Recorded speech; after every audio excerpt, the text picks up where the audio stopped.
In Peter, it says this.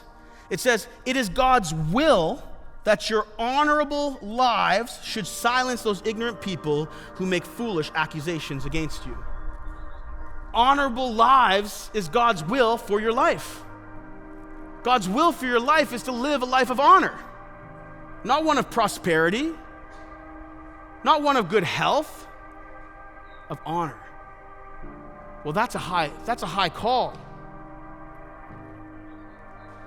Honorable to God, honorable to man, above reproach, morally right. And he does it in a way that actually frames in another callback to Proverbs chapter 3. This is a familiar set of verses, but listen to where it comes from. That you would live honorably in the Lord's sight and in the sight of man. We need to dive into exactly what this means. Verse 3 of chapter 3 of the book of Proverbs. Let not steadfast love and faithfulness forsake you. Bind them around your neck, write them on the tablet of your heart, so that you will find good favor and good success in the sight of God and man.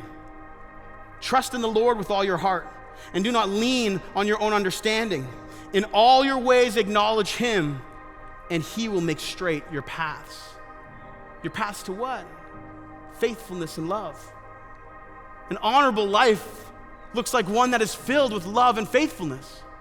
Love and faithfulness towards God, love and faithfulness towards others. You want to live an honorable life and aim to do so. It's not about trite things so you look good. No, it's about living a life of faithfulness and love to others. You see, when you do that, you point to Jesus.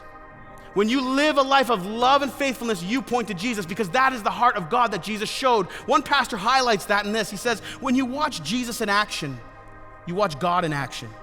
When you hear Jesus teach, you hear God teach. When you come to know what Jesus is like, you know what God is like. Colossians chapter 1, he is the image of the invisible God. Jesus came to show the heart of God, his love, his faithfulness in action, and then he calls us as followers, disciples of Jesus, to do the same with him. So take that same quote and put your name in it. When you watch Karen in action, you watch God in action. When you hear Joe teach Jesus, you hear God teach Jesus.